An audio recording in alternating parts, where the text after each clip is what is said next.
Okay, so I did a tutorial about how you can create an introduction using an imported MP3 file, but there's another way that you can do background music, and that's to record a musical instrument yourself.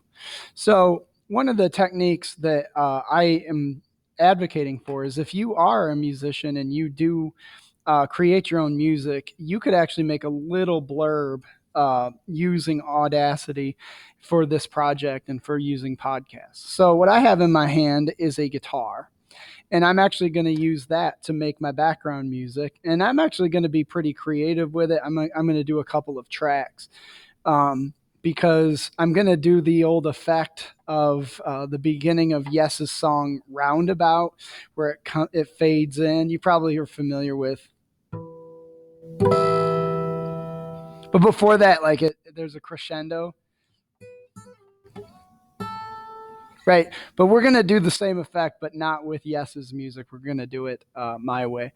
So in either case, I have my guitar, and I need to make the audio track.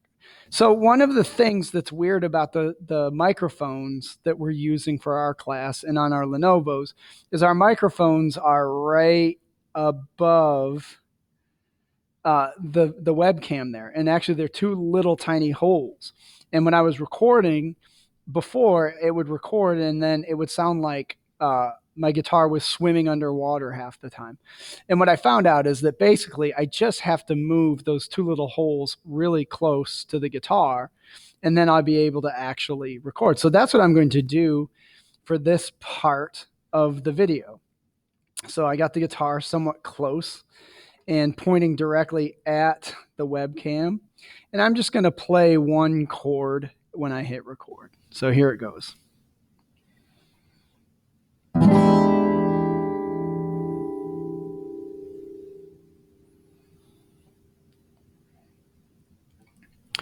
So now that I've finished recording, because I hit the stop button, you'll see that it makes a nice little chord. And let's see what it sounded like. All right, that's pretty cool. So that's, I don't know if you know this, but that's an E7 ninth, so an E9 chord, the Jimi Hendrix chord. And basically, I don't want that to be the introduction. I actually want it to be something that leads up to the formal piece of music that I'm going to do. So now what I'm going to do is I'm going to cheat. I'm going to get rid of this right here, and I'm simply going to delete it.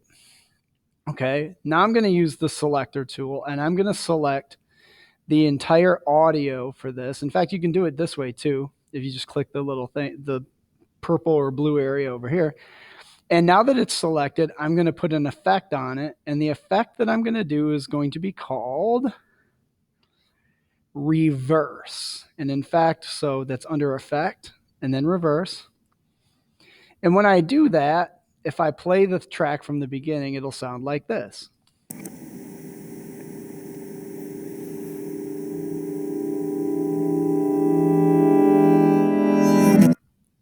Ah, that sounds so cool. So with that posted there now, I don't like how long that takes. So what I'm going to do, I don't really want all this excess audio out here. So what I'm going to do is I'm actually going to select from here to here, and I'm going to hit effect, and I'm going to hit fade in. Sorry, whoops, I accidentally did that wrong. So I hit Control Z. You should learn Control Z. That's the undo. I'm going to hit effect, and I meant to hit fade in. And notice it pinches this side and makes this one wider. And what I'm going to do next is I'm going to delete that excess white noise because I don't really want it. And when I listen to it now, it goes.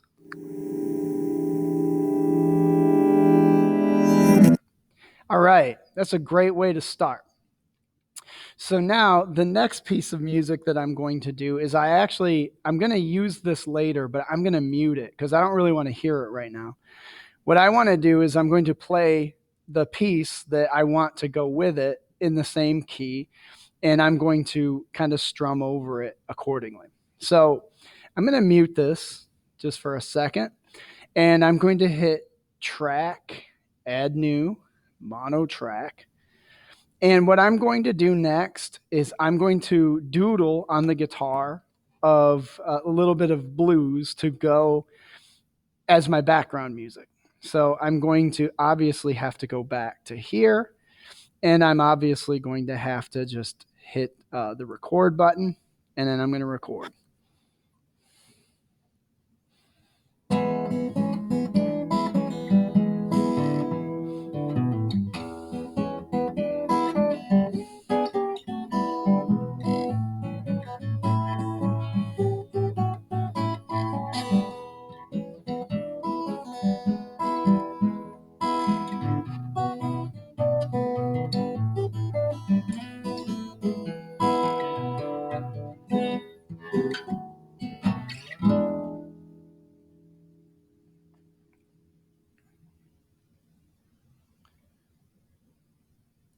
And stop. So now you see that I've got my audio for the guitar lick that I wanted to play. Now, what I want to do is I actually want this to fade in, this track to fade in, and right as it fades in, this is where this wave starts. So I'm going to get rid of this white noise by simply deleting it because I don't need it. But what I can do now is if I click over here, it selects this track. The next thing I can do is I can do this thing that's called the time shift tool. When I select that, it allows me to move this left and right. So if I click on it, and there's the bell for fifth period to start. If I slide it to where these two waves coincide, what'll happen is then, and I'm going to go back to the selector tool, so I'm not sliding everything around. I'm going to go back to the beginning of the track. And now let's see what happened here. See if it sounds cool.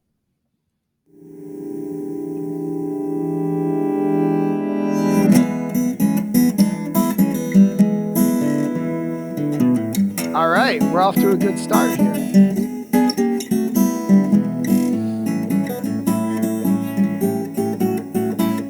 So you can actually hear the music playing out, and it plays out pretty loudly. In fact, I'm going to play it from about right here. You see how it's getting to the red level of that? So that tells me that I might want to take the volume of this down a decibel or two so it's not overwhelming the audio there. Because you do have pretty wide waves here. And so when you start combining sounds, there it is. So now that I've got this part reasonably edited and the volume of this reasonably done, the last thing that I have to record is the voiceover. So notice I had muted that track while I was doodling on this, and that's because I knew there wasn't going to be any conflict. But at this point of the story, I actually have to change this to the USB audio device for me to hear it. If I don't change it, you're going to be hearing all kinds of distortion and stuff like that. I'm going to be able to hear the audio as it's playing out on the screen. You won't be able to, although with the way that this screen sharing is working, it may. But for me, then I'm going to do my voiceover using what I hear here. So I'm going to pretend that I'm doing a podcast about playing the blues guitar. So I have to create a new track by hitting track, add new, mono track, and I'm selected for here. So as soon as I hit record, it should be able to record.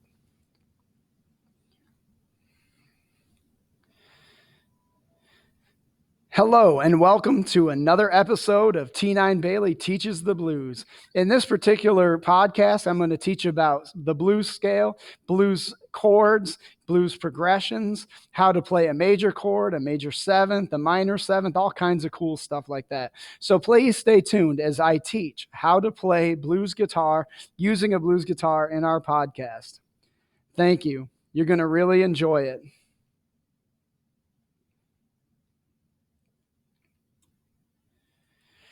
So as it turned out, I could hear the audio in here, and I did my voiceover according to what I heard. And the only thing being picked up on the microphone was my voice here in the third track here. In fact, I don't think it hurts to keep your stuff organized. So you'd be like, this audio track, you can name it and call like crescendo in. Sometimes I even put a number on the track. So I'm going to put 1. And then I'll name this audio track. We're going to call it 2 Guitar Teaser. And then this one I'm going to do is 3 The Voice Intro. And so naming your tracks also will allow you to keep things straight. So now I'm actually going to change where it goes out to. I'm going to try to make sure that everybody here can hear it. So I'm going to hit play.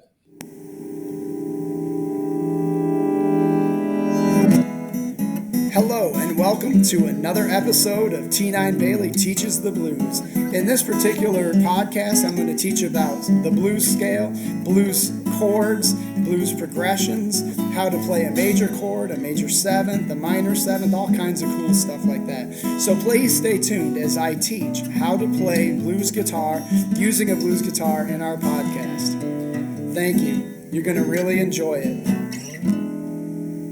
Okay, that wasn't that bad. And I was just making up the script as I was going. So there's a couple of things that we need to do. Is I noticed as I was playing this, and I'm going to hit play. And welcome to another episode of T9. What you notice when I pause is we're always in the red up here. And that's because this amount of noise combined with this amount of noise is pushing the boundaries and the limit. So what we have to do is the audio editor is we have to take 1, 2, or either of the tracks down in volume. So what I'm going to do is I'm going to take the guitar down, and then I'm also going to take the voiceover down just a little bit.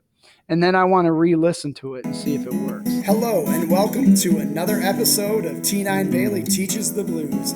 Okay, so what I noticed is we weren't hitting the red nearly as often. That's a good sign as an audio engineer and audio editor. The second thing then, though, is we also have something going on here that I want to address. All this white noise, once again, will be heard on your podcast unless you eliminate it. So I'm going to select all that white noise at the beginning of this track, and then I'm going to hit generate, and then I'm going to hit the word silence, and that's going to flatten that curve down to nothing. Similarly, when I get to the end, and notice there's quite a bit of white noise here at the end, it doesn't hurt. I'm a big fan of fade out and then silence, because if you go right to silence, your listeners will hear it. So I'm just going to select here, and I'm going to hit effect is what I want to choose. Effect. I'm going to choose to fade out. And then I'm going to choose, you can generate silence, or you can just delete the audio and then that's silence. And then similarly for this one, there's going to be a lot of white noise at the tail end here. So I'm going to fade out, effect, fade out, and then I'm going to delete the last little tail here. And that actually takes care of all of the white noise just in the teaser. So this is how you can make your own teaser. And I'm going to make sure that I save project. And this is, it's a project, not the audio. Yes, we don't want the audio yet because we didn't do everything else. So I'm going to do how to create an audio teaser with instruments. And I'm going to hit save. And now this Audacity file is completely saved and ready to go. And I hope this showed you how to make your audio teaser, your introduction, but this time by recording using your own instruments and also taking into account what your microphones and everything sound like. Thank you.